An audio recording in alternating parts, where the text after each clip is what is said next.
तो कहानी की शुरुआत में हमें बताया जाता है कि गांधी जी आईएनसी यानी कि इंडियन नेशनल कांग्रेस कन्वेंशन को ज्वाइन करते हैं, मीट करते हैं, और उनसे एक इंसान जिनका नाम होता है राजकुमार शुक्ला, वो उनसे कई दिनों से मिलने की कोशिश कर रहे होते हैं। बट गांधी जी थोड़े बिजी होते हैं, इसीलिए वो उनसे मिल नहीं पा रहे होते हैं। वो राजकुमार शुक्ला जी को थोड़ा सा हल्के में लेते हैं, बट वो लगातार कई दिनों से उन्हें फॉलो कर रहे होते हैं। और बहुत टाइम बीत जाता है, फिर भी राजकुमार शुक्ला जी उनको मिलने के लिए फॉलो कर रहे होते हैं। उनकी एक स्ट्रॉन्ग कंसिस्टेंसी और डिसीजन देख के गांधी जी बहुत ही इंप्रेस हो जाते हैं। उसके बाद वो राजकुमार शुक्ला जी से मिलने के लिए प्रॉमिस करते हैं एक फिक्स डेट पे, और उस डेट को वो राजकुमार शुक्ला जी से कोलकाता में मिलते हैं। उसके बाद वो लोग कोलकाता से वो वहां से सीधा ट्रेन से डॉक्टर राजेंद्र प्रसाद के घर जाते हैं, जो कि एक लॉयर होते हैं। अब घर पे डॉक्टर राजेंद्र प्रसाद नहीं होते, बट उनके जो नौकर होते हैं वो गांधी जी और राजकुमार शुक्ला के साथ काफी बुरा व्यवहार करते हैं, काफी डिसरिस्पेक्ट करते हैं, क्योंकि उस टाइम पे जातिवाद इंडिया में बहुत ज्यादा होता था। उसके बाद गांधी जी वहां से मुजफ्फरपुर जाते हैं, और वहां जाके वो जेबी कृपलानी से मिलते हैं, जो कि एक गवर्नमेंट प्रोफेसर होते हैं। वो वहां जाके सारे लॉयर्स को बहुत डांटते हैं, बहुत बुरा भला बोलते हैं। वो बोलते हैं कि तुम लोग कैसे हो, तुम लोग अपने ही देश के गरीब भाइयों से इतनी हाई फीस चार्ज करते हो, अपने ही देश के गरीब भाइयों का केस लड़ने के लिए इतनी ज्यादा फीस चार्ज करते हो। उसके बाद उन्हें प्रॉब्लम की जो जड़ होती है उसके बारे में पता चलता है। एक्चुअल में होता ये है कि अंग्रेज जो है वो किसानों को बोलते हैं कि तुम्हें अपनी खेती में 15% इंडिगो यानी कि नील की खेती करनी पड़ेगी, और तुम्हें रेंट भी देना होगा। अब नील की खेती करने की वजह से जो जमीन होती है वो बंजर हो जाती है। अब ये सब सुनने के बाद Gandhi ji British land association जाते हैं एंड उनसे वो बातचीत करते हैं, बट वो उन्हें कुछ भी बताने से साफ मना कर देते हैं। वो बोलते हैं कि तुम एक आउटसाइडर हो, तुम बाहरी हो, तुम्हें कुछ नहीं बताया जाएगा। त्रिहट डिवीजन ये पता नहीं क्या है, बट ये जब वहां पे जाते हैं तो वो इन्हें धमकी देते हैं, थ्रेट देते हैं कि तुम चंपारण को छोड़ के चले जाओ। उसके बाद गांधी जी वहां से मोतिहारी चले जाते हैं इन्वेस्टिगेशन करने के लिए कि आखिर में मैटर हो क्या रहा है। और जब वो एक गाँव में जा रहे होते हैं किसी किसान की प्रॉब्लम देखने के लिए, जिसे ब्रिटिश ऑफिसर्स ने बहुत ही मारा होता है, तो रास्ते में उन्हें एक पुलिस सुपरिटेंडेंट रोक लेता है। वो उन्हें नोटिस देता है कि आगे नहीं बढ़ना है आपको, बट वो उस नोटिस को एक्सेप्ट ही नहीं करते हैं। मैं नहीं मानता ये सब नोटिस वोटिस, मैं तुम्हारे ये नोटिस को नहीं मानता। उसके बाद उनके अगेंस्ट एक केस फाइल हो जाता है, और जब कोर्ट में गांधी जी को ले जाया जाता है तो वहां पे बहुत सारी भीड़, बहुत सारे क्राउड आके उस कोर्ट को चारों तरफ से घेर लेते हैं। ऑफिसर्स बिल्कुल परेशान हो जाते हैं, वो डर जाते हैं, सिचुएशन संभालने मुश्किल हो रही होती है। और यहाँ पे गांधी जी को खुद सबको समझाना पड़ता है कि अरे भाई टेंशन मत करो, मैं ठीक हूँ, तुम लोग आराम से, ठीक है, मारपीट मत देना इनको। ब्रिटिशर्स बहुत ज्यादा डर चुके होते हैं। वो कहते हैं गांधी जी को कि तुम यहाँ पे लिख दो कि मुझे बेल चाहिए, हम अभी तुम्हें बेल दे देंगे। बट गांधी जी बोलते कि नहीं, मैं ऐसा नहीं करूंगा, मैं रूल ब्रेकर नहीं हूँ, मैं रूल्स तोड़ने वाला नहीं हूँ। मैंने ये अपने किसान भाइयों के लिए किया जो उनके ऊपर जुल्म ढाया जा रहा है। और यहाँ पर पहली बार भारत के इतिहास में किसी को बिना बेल के छोड़ दिया जाता है जेल से। और यहाँ पे गांधी जी पूरे चंपारण के हीरो बन चुके होते हैं। पहली बार ब्रिटिश ऑफिसर्स और वहाँ के जो बड़े बड़े जमींदार होते हैं वो सब उनके सामने झुक जाते हैं, उनकी यूनिटी को देख के डर जाते हैं। उसके बाद एक नया कमीशन सेटअप किया जाता है। इसमें होता है कि 25% उन्हें किसानों को रिफंड देना पड़ेगा, और इसके लिए ब्रिटिश गवर्नमेंट मान जाती है। और यहाँ पर सबको समझ आ जाता है कि अगर हम लोग एकजुट होकर रहें, अगर हम लोग यूनिटी में रहें, तो हम अपने देश को आजाद करा सकते हैं। और इसी के साथ ये कहानी यहीं पर खत्म हो जाती है। पॉइड्स एंड पैनकेक्स, ये कहानी यहाँ से 100 साल पुरानी है, यानी कि आजादी से भी पहले की है। ये कहानी है जिम्नी फिल्म स्टूडियो की, और जो इसके राइटर है यानी कि अशोका मित्रम, वो इसी स्टूडियो में काम करते थे। कहानी की शुरुआत में हमें बताया जाता है कि जो अशोका मित्रन होते हैं वो एक ऐसा काम कर रहे होते हैं स्टूडियो में जो कि बिल्कुल अनइम्पॉर्टेंट होता है, मतलब उसकी कोई ज़रूरत नहीं होती। उनका काम होता है न्यूज़पेपर्स में से पेपर क्लिपिंग्स को काट के एक फाइल में रखना। बट इसके बावजूद उन्हें अपने स्टूडियो के हर एक चीज़ की नॉलेज होती है, यानी कि वो अपने स्टूडियो के एक वेल नोन पर्सन होते हैं। उसके बाद कहानी में आगे वो हमें मेकअप रूम के बारे में बताते हैं। वो बताते हैं कि मेकअप रूम बिल्कुल सैलून जैसा लगता था। वहाँ पे बहुत सारी लाइट्स होती थी, इतनी लाइट्स होती थी कि आंखों में चुभने लग जाती थी, और वहाँ पे बड़े बड़े शीशे लगे होते थे। उसके बाद ऑथर एक टेढ़ी बोली बोलते हैं। हमारे यहाँ बोलते हैं ना कि देखो टेढ़ी बोली बोल रहा है किसी चीज़ को लेकर। वो बोलते हैं कि यहाँ पे जो एक्टर्स है उनका बहुत सारा मेकअप किया जाता है ताकि उन्हें क्रिएचर्स यानी कि जानवर की तरह दिखाया जा सके।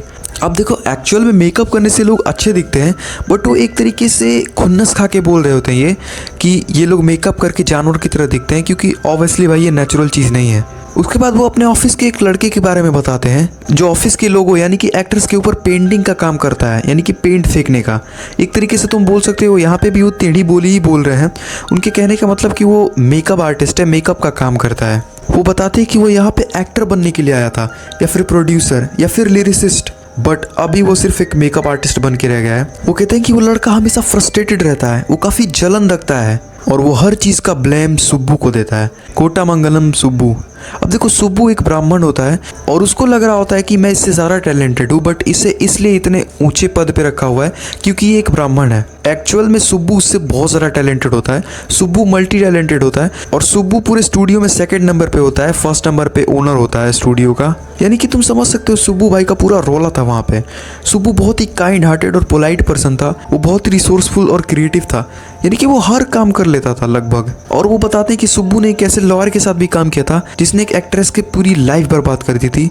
जब वो एक्टर अपने प्रोड्यूसर पे चिल्ला रही थी, उसी टाइम उसने रिकॉर्डिंग कर लिया था, जिसकी वजह से उस एक्टर की पूरी ज़िंदगी बर्बाद हो गई। बट बाद में उस लॉयर की भी जॉब चली गई जब वो स्टोरी बोर्ड वाले डिपार्टमेंट को ही बंद कर दिया प्रोड्यूसर ने। यानी कि यहाँ पे सीधा सीधा हम लोग को कर्मा के बारे में बताया गया है, जैसे को तैसा। अब उसके बाद आगे सीन स्टूडियो में एक ग्रुप ऑफ इंटरनेशनल परफॉर्मेंस रखा गया था जिसको हमारे स्टूडियो ने होस्ट किया था। और वो बताते हैं कि इस परफॉर्मेंस में जो फॉरेनर्स आए थे उनके कॉस्ट्यूम काफ़ी मस्त थे, काफ़ी इंप्रेसिव थे। उसके बाद बताते हैं कि उनके स्टूडियो में स्टीफन स्पेंडर भी आए थे। उस टाइम पे उन्हें कोई नहीं जानता था, इवन कि हमारे राइटर भी नहीं जानते थे, और उनकी लैंग्वेज की वजह से कोई उन्हें समझ ही नहीं पाया। बट जब उन्होंने एक आर्टिकल में एक दिन उनकी एक बुक देखी जिसका नाम था द इनकाउंटर, तब उन्हें पता चला कि अरे ये तो भाई, ये बंदा तो आ चुका है स्टूडियो में और ये इतना बड़ा आदमी है। यानी कि उनको यकीन नहीं हो रहा था कि इतना बड़ा आदमी उनके स्टूडियो में आके चला गया और उनको पता भी नहीं चला। और इसी के साथ ये चैप्टर यहीं पे ख़त्म हो जाता है। The interview. अब इस चैप्टर में हमें इंटरव्यू की पूरी हिस्ट्री के बारे में बताया गया है। इंटरव्यू जैसे आजकल का पॉडकास्ट है वही होता है इंटरव्यू। तो कहानी की शुरुआत में हमें बताया जाता है कि जो जर्नलिज्म है इसमें 130 साल से इंटरव्यू लिए जा रहे हैं। यानी कि ये इंटरव्यू जो चीज़ है वो बहुत ही पुरानी है। बहुत सारे लोगों के इस पर अलग अलग ओपिनियन होते हैं। कोई इंटरव्यू को लाइक करता है, कोई इंटरव्यू से बहुत ही दूर भागता है, बहुत ही नापसंद करता है। उसके बाद इसमें बताया जाता है कि जो इंटरव्यू है एक तरीके से सोर्स ऑफ ट्रूथ है। यानी कि अगर तुम किसी का इंटरव्यू लोगे तो तुम उसके बारे में बहुत सारी चीज़ें जान सकते हो और ये एक लॉन्ग लास्टिंग इंप्रेशन छोड़ता है। यानी कि अगर तुमने किसी का इंटरव्यू देख लिया तो तुम उसके माइंडसेट, उसके ओपिनियन के बारे में बहुत कुछ जान सकते हो। और यहाँ पे कभी कभी किसी सेलिब्रिटी से गलती होती है तो उसका करियर भी ख़त्म हो जाता है सिर्फ एक इंटरव्यू की वजह से। उसके बाद यहाँ पे एक सेलिब्रिटी की वाइफ की डायरी के बारे में बताया जाता है जिनका नाम तुम खुद पढ़ लो।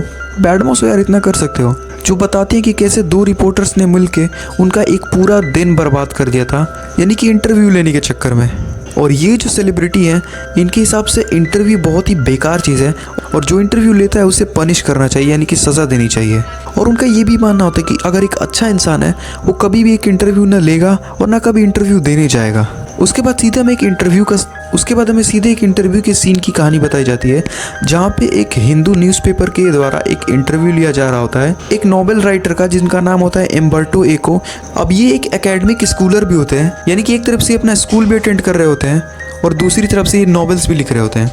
ये एक फ़िक्शन राइटर होते हैं, यानी कि जो साइंस फिक्शन या फिर फिक्शन, यानी कि ऐसी चीज़ें जो सिर्फ सोच में हो सकती हैं, जो रियलिटी में कभी नहीं हो सकती, ये उस टाइप के नॉवेल्स लिखते थे। और इनकी एक बहुत ही फेमस नॉवेल होती है जिसके बारे में इंटरव्यू लिया जा रहा होता है, जिसकी 10 मिलियन कॉपीज़ बिकी थी, जिसका नाम होता है the name of rose. Interviewer उससे पूछता है कि आप मतलब क्या है भाई, तुम क्या एलियन वेलियन हो क्या, कैसे कर लेते हो इतनी सारी चीज़ें, मतलब पढ़ाई भी, नॉवेल लिखना भी। तो बताता है कि इसके लिए बहुत अरेंजमेंट करनी पड़ती है, आसान काम नहीं है ये। मैं नॉवेल सिर्फ संडे को लिखता हूँ, बाकी सारे टाइम मैं अपने एकेडमिक्स पे ही ध्यान देता हूँ। उसके बाद बताता है कि इसके लिए काफ़ी ज़्यादा साइंस और इमेजिनेशन यूज़ करना पड़ता है मुझे एक नॉवेल लिखने के लिए, तो ये आसान काम नहीं है, ठीक है। मतलब भाई को इज्जत चाहिए होती है, तो इनको इज्जत चाहिए होती है और इंटरव्यूअर इनको इज्जत दे देता है और यहीं पे ये कहानी ख़त्म हो जाती है। Going places. ये कहानी है दो लड़कियों की जो कि दोस्त होती है, सोफ़ी एंड जेंजी, जो कि टीनेजर होती हैं। इनमें से जो सोफ़ी होती है वो थोड़ी अलग टाइप की होती है, मतलब वो अपनी इमेजिनेशंस में खोई रहती है, उसे बड़े बड़े सपने, बड़े बड़े ख्वाब देखने बहुत पसंद होते हैं। बट यहाँ पे जो जेंजी होती है वो थोड़ी ज़्यादा ही मैच्योर होती है, मतलब हद से ज़्यादा होती है, हर चीज़ को लेकर काफ़ी प्रैक्टिकल होती है कि अरे यार ऐसा थोड़ी होता है, इतना अमीर तू थोड़ी हो जाएगी, ऐसे थोड़ी हो जाएगा, थोड़ा रियलिटी में आ। बट जो सोफ़ी होती है वो उसके सारे ज्ञान पे मूड देती है क्योंकि वो अपने इमेजिनेशन में ही खोई रहती है, वो बड़े बड़े सपने देखती है। सोफ़ी का सपना होता है एक बुटीक शॉप को ऑन करने का, यानी कि कुछ फैशन डिज़ाइनिंग का होता होगा। उसका सपना होता है एक्ट्रेस भी बनने का, उसका सपना होता है एक फैशन डिज़ाइनर भी बनने का। और ये दोनों टीनेजर फ्रेंड्स एक बिस्किट फैक्ट्री में काम कर रही होती हैं। अब सोफ़ी एक फुटबॉल प्लेयर की बहुत बड़ी फ़ैन होती है जिसका नाम होता है डैनी कैसी। अब ये अपने इमेजिनेशंस में इतना खो जाती है कि ये ऐसे ही मतलब फालतू की चीज़ें बनाने लगती है, तोड़ जोड़ के सबको बताती है। ये बताती है कि मैं डैनी कैसी से मिल चुकी हूँ, जबकि एक्चुअल में ऐसा बिल्कुल नहीं होता है। बट ये सबको झूठी कहानियाँ बता रही होती है और इतने सच्चाई से बता रही होती है, मतलब इसको खुद भी ऐसा अंदर से वहम हो रहा होता है कि सच में ये मिल चुकी है डैनी कैसी से। उसके बाद सोफी के बारे में बताया जाता है। ये अपने माता पिता और अपने 2 भाइयों के साथ रह रही होती है। उसमें से जो इसका बड़ा भाई होता है उसको भी लेके सोफी थोड़ी क्यूरियस होती है। वो कहती है कि मेरा भाई बहुत ही हैंडसम है, बहुत ही टॉल है, बट एट द एंड वो एक छोटा मोटा मैकेनिक होता है। उसके बाद सोफी अपनी जो झूठी कहानी है, जो इमेजिनेशन है, उसको अपने भाई को बताती है जिसका नाम होता है जियोफ। बट वो उन पे बिलीव नहीं करता है। बट जियोफ बोलता है कि तुम अपनी कहानियाँ इतनी डिटेल्ड में बताती हो, मतलब कि ऐसे ऐसे पॉइंट्स उसमें बताती हो जिसको सुन के सच में लगता है कि तुम सच में मिली थी उससे। वो बोलता है कि काश कि इसकी बातें सच हो जाती, वो कभी उससे नहीं मिली होती है। वो बोलती है कि नहीं, वो मुझे जानता है, मैं उससे मिल चुकी हूँ, वो मेरा दोस्त है। वो ये भी बोलती है कि मैं डैनी कैसी के साथ डेट पर भी गई थी। बट ऑब्वियसली भाई सबको पता होता है कि ये अलग सी है एक, बट ऑब्वियसली उसका भाई इस पे भरोसा नहीं करता।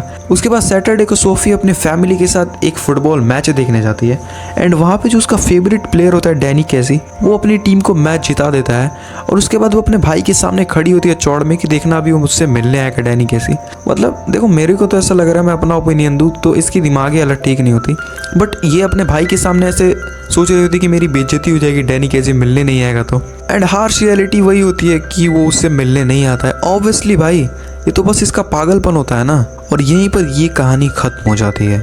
ओके, तो सारे चैप्टर्स खत्म हो चुके हैं, मैंने अपना प्रॉमिस पूरा किया। एंड अब नेक्स्ट सब्जेक्ट कौन सा पढ़ाऊँ तुम लोग मुझे बताना, मैं एक पोल डाल दूंगा कम्युनिटी पोस्ट में। तब तक के लिए बाय बाय।